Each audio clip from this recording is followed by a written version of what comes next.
What time is it? It's journey time, and time for another creative journey using Stampin' Up! Products. Hello, my name is Kathy Haynes, and today we're going to be making this cute little tuck card. It's called the tuck card because it tucks right in there to keep it secured. This is a very simple card. We're going to be using the Christmas Pinecone dies. These are the big dies that come in it. You have the back piece and the detail piece, as well as all these little pine cones, which have the background and the detail, which I'll explain to you in just a minute. So put those aside. The other thing about this cute little card is you open it up and it can be a Christmas card or any kind of card, but it can also be a gift card. This is a key card, but you get the drift. So let me go ahead and show you how easy it is to make this little card, and it could be the perfect card for your Christmas cards this year. Mass producing is key, and having a simpler card is even a better key. So let's get started. So the first thing we're going to do is we're going to be making our foliage, our Christmas pine.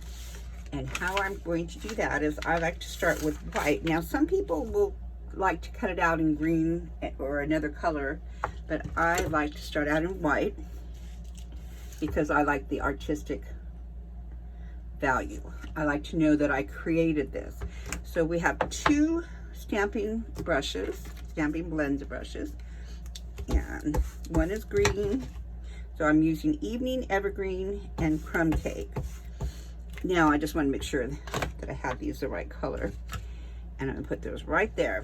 Now I clean these. You can I'm gonna buy a lot more because these are amazing, and I have these. This is an off-brand that I had prior to. This is the off-brand that I had prior to Stampin' Up! Coming out with them, and I'll show you during this how absolutely different the quality is. So I am sold on the Stampin' Up! Blending brushes. Let's start. We're going to do the pine cones in here first. We're going to color them just as we've colored them in here, and I'm going to use Crumb Cake. So I simply tap tap tap, and I go find my pine cones.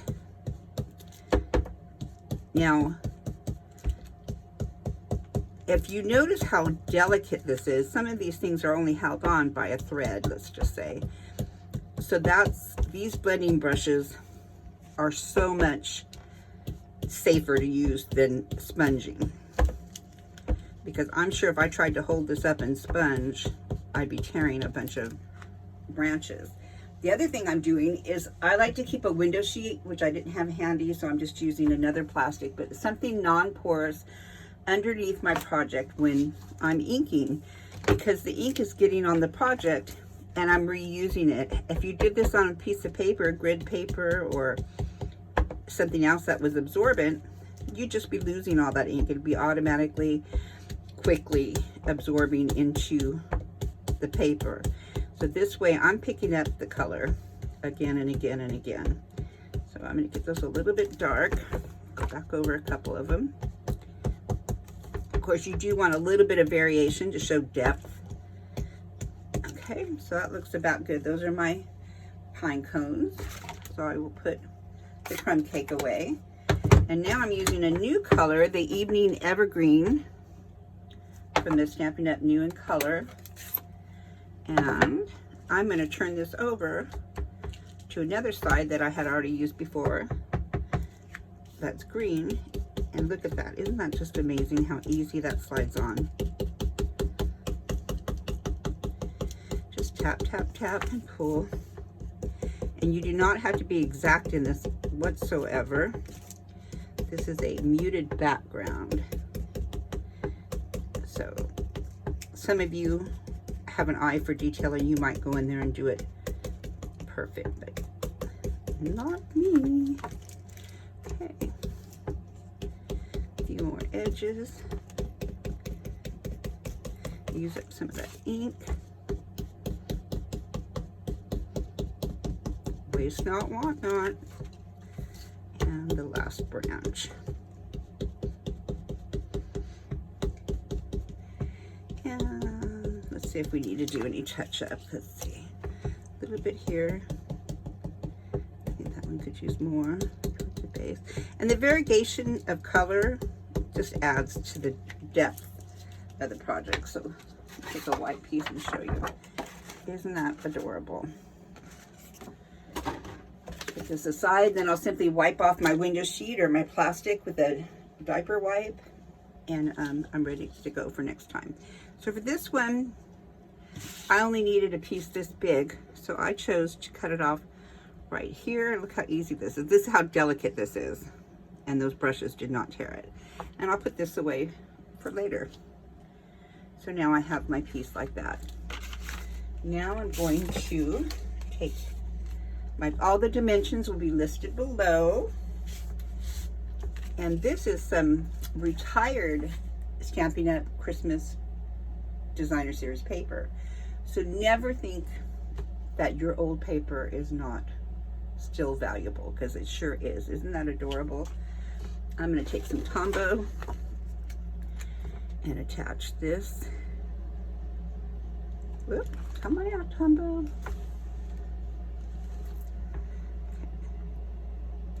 I might be running out.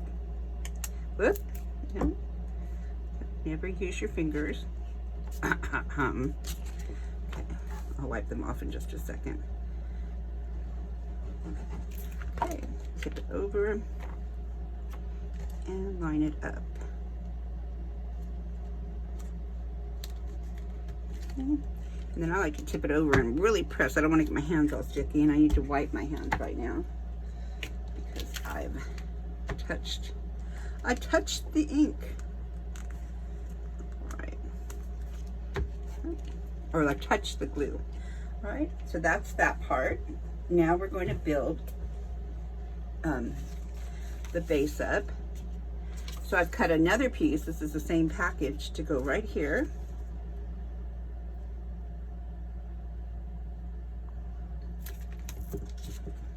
Right, and then you want the words to be facing up. Okay, put that aside. And then I've cut out with the cherry cobbler, I cut out this whole square using the stitch shaped squares. And that's a retired set, but it's still my favorite. And then I simply cut it in half, and that's going to go there eventually. And then I've cut out 1/4 of an inch smaller another square, and I'm simply going to, looking at the words right there, I'm going to cut this in half. So this square was 1/4 inch smaller than this square was to begin with, and I'm going to attach this to that again. And I'm not sure that's going to be in the directions, so it might be. And that fits in almost perfectly below the stitched. Okay, I'm going to put that aside to dry. All right, so the next thing I want to do is I'm going to build my Pinecone. So I also have 2 small pine cones that I've cut out.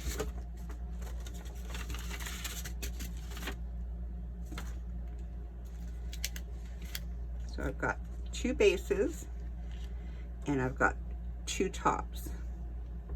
Okay, I'm missing 1 top. Let me look in here. Where are you?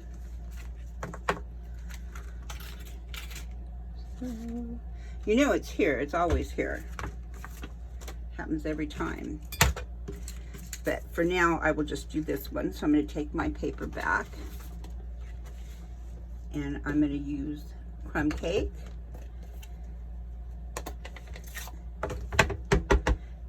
And I'm going to color this. Now I've cut out the background in Early Espresso, but I'm using crumb cake because I don't have an Early Espresso to do on the top. So this one's going to go on here. And then this one, I'm going to go run and grab another one. I cannot find it.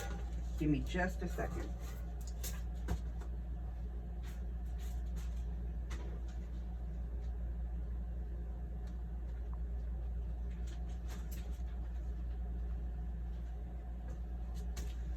Alrighty, so here's the bigger one. And I'm going to do the same thing to it. So I'm just going to, I think that's the green side. Just going to add my crumb cake to this. And I might have grabbed the green, but that's okay. Keep adding it. All right. So it's a little different in color, which is fine because pine trees are a little different in color. No two pine cones are alike. Remember that. All right. So now I'm going to glue these two together. And you might want to get all the chads out, or you can leave some. So for the sake of time, I'll leave some. And I'm going to use Tombow and get most of the pieces, not every piece. And I'm going to line that up at the bottom.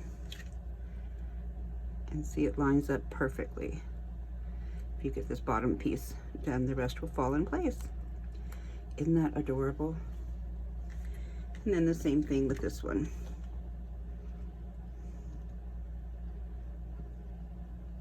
Alrighty.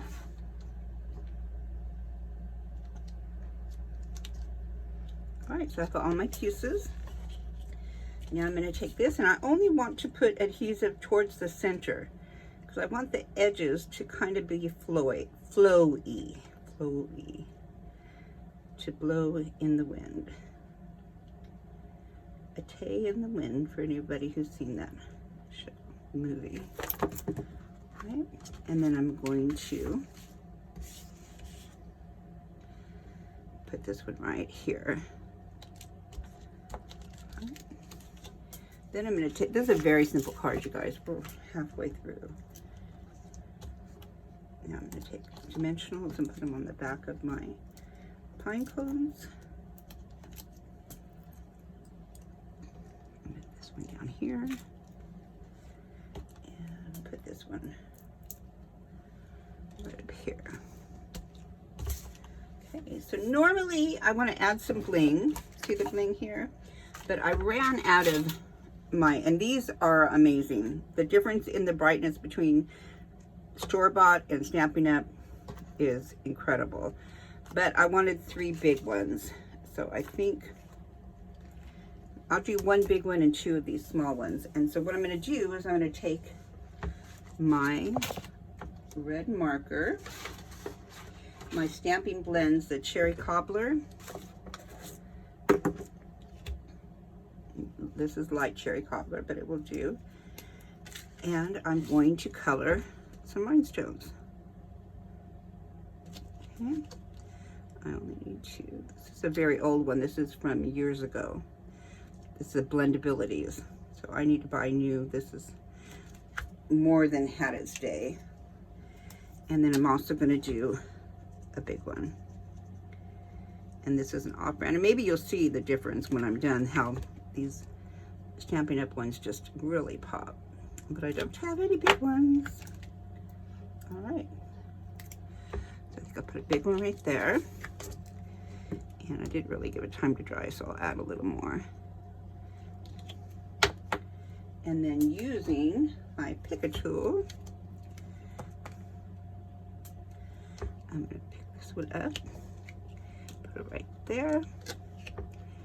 And I've said a million times, if you don't have a pick tool, you definitely need one. So I could put more on, less on, go back in and carefully add a little more red to it. Isn't that gorgeous? Now, we're going to make this card as it's a card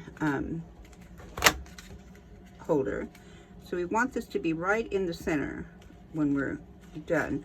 But we only want to put dimensionals here, here, here, and 1 down here. Okay, so because we want room for the gift card in the center, but we also don't want it to fall out the bottom. If you're just making a card, you don't have to do that 1 down there. All right, take all those off.